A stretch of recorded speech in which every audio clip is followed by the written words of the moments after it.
far as shopping's concerned, there's a shopping mall called Kanokan. Kanokan is a shopping mall. It's got all the clothes that you'd be interested in having, so you don't have to worry about clothing when you're here. They also have a KFC in here as well. They have some IT. There's an IT floor as well. All your mobile phone needs would be here. Computer needs would all be in Kanokan shopping mall.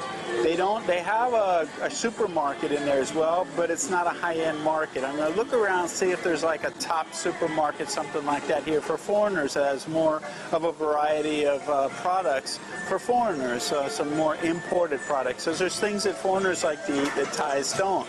So I'm going to look for that as well. But there is shopping here as far as getting all your basic necessities.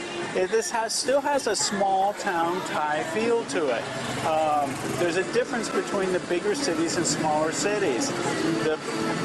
This has a small town feel to it. The downtown area is very small with local merchants.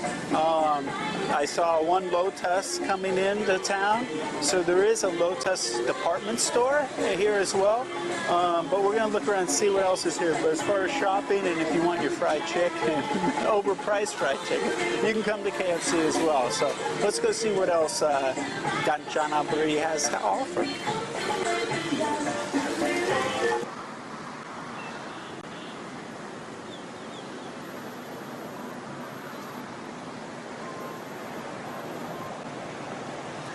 Guess what, gang? I found something else for us. If you want to live here, remember I told you they had that sort of a local shopping center, local shopping mall, with had all sorts of food, clothes and stuff like that. Well, we also have a Robinson's department store here. Robinson's, along with KFC, is in here. Power Buy, sports shop, so if you want to buy sporting equipment, you want to buy TVs, computers, all that stuff is here. Robinson's is here as well, so you have a big department store, modern department store. And guess what else is in here?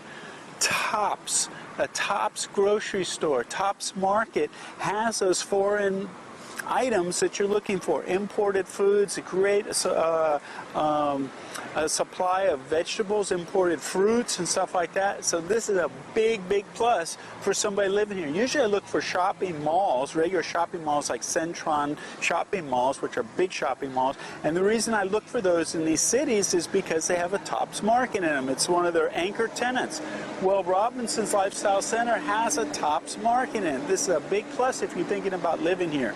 It's a great place to shop. So this is a plus here for sure.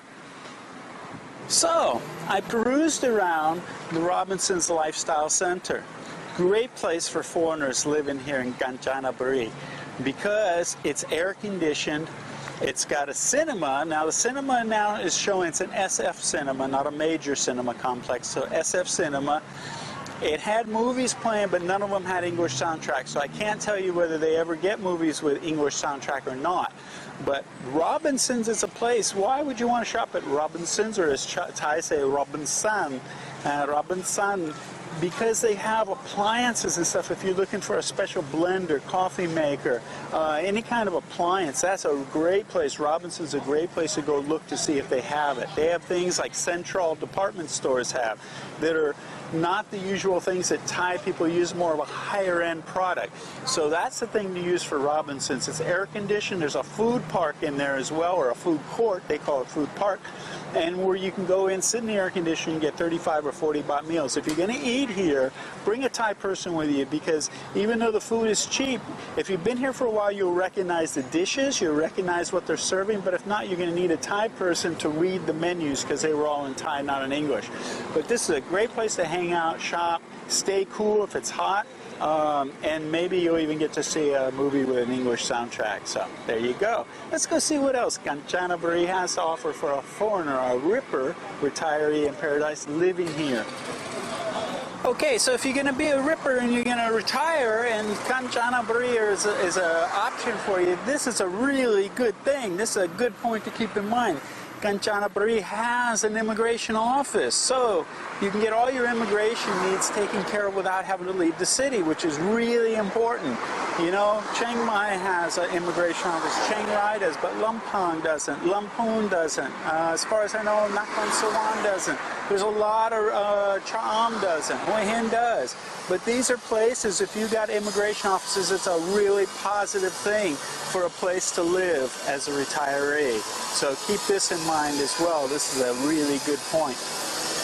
If you're living in Kanchanaburi, you're going to want to do something usually peaceful. You're going to want to sit by this river. The river is the main attraction of being here. One of the things that's really nice, it's peaceful and stuff like that. One of the things you can do is if you cross over the river from the city, where the immigration office is and near Lotus department store, you cross over the river. When you get to the other side, hang a left and go down the road about 10 minutes, 15 minutes. One thing you can see is a massive amount of graves, but you're also going to get to a lot of Wats. And there's a Wat, it's a fish sanctuary, Wat Nong No, I think is the name of it. And you can sit here by the river, sit in some chairs, buy for 20 baht, you can buy a whole bag of fish food and feed the fish. It's amazing. These fish are ravenous. Some of them are really big and there's different varieties. It's fun, something to do to relax and just enjoy your time here and chill out. Really nice and peaceful here at the temple. You know, Wat is a temple. So anyway, I'm going to feed some fish and chill out.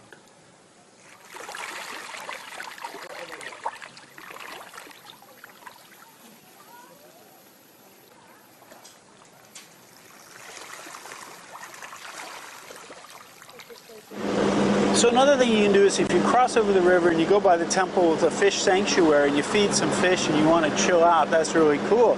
But go down the road just a little bit more and you're going to see Wat Thong Sua, which is the tiger temple. Now there's some controversy about the tigers and whether there's illegal breeding and selling and all this stuff. I'm not going to get into that. I think some television programs did some things about that, and there's some discrepancies of whether or not it's really a great conservation thing for the temples, what they're doing. But anyway, I won't get into any of that, but if you're interested in really beautiful temples, you got to see this. This is one of the most beautiful temples I've ever seen. Check this out. You could walk around for hours up there, and great view of the river from up there as well. So that's something to check out if you come to Kanchanaburi, or you're living here and you just want to go get some spiritual influence and stuff. There'll be a lot of tourists though, depending on the season, so you might have to avoid some of them. But other than that, very cool, something to see for sure. Well, gang, I just want to wrap this little visit to Kanchanaburi up with a visit to what made this place, gave it historical significance. I'd be remiss not to include this, but it's not why I came here. I wanted to actually not see any of this stuff until I was finished my evaluation of it as a city where a ripper could live, and whether a Category 1 ripper could live here in Kanchanaburi.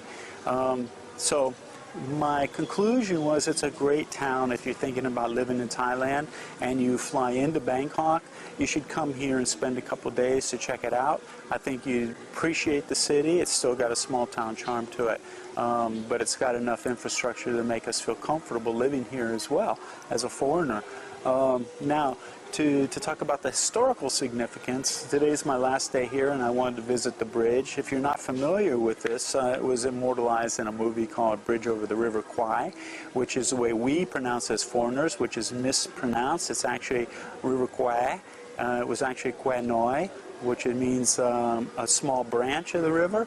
But as foreigners pronounce it Kwai, which is very big, so they actually renamed it Kwai Yai. Kwai Yai means the big branch. But anyway, in 1942, the Japanese had invaded Burma, and they needed to supply their troops, and their avenues for supplying those troops were in jeopardy. And so they saw that I think it was the British who had was occupying Burma before the Japanese came in. They had already mapped out a route for a railroad, but in their proposal they saw that it would be way too difficult to finish. So the Japanese got a hold of that and said, hey, we can do this. So they took civilian Asians as well as the Allied POWs and made this, this railroad line from Thailand into Burma where they could supply their troops. During the construction of this, over 100,000 civilian Asians lost their lives, as well as about 15,000 POWs, Allied POWs. So there's a lot of historical significance to this area. It's what puts it on the map, so to speak. It's worth coming to visit and see if this is a place that makes you feel homey.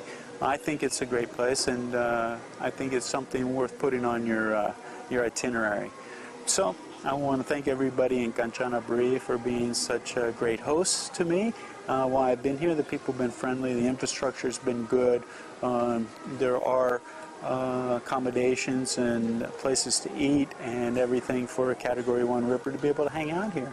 So I'm going to enjoy the historical significance today, visit the bridge here, a cemetery or two, and a museum, and get caught up on what really happened here during that campaign. So anyway, this is JC sign off till I get to another place for you or some more videos coming at you soon. Remember, when it comes to retiring as a Ripper in Southeast Asia, there's always an option. Take care.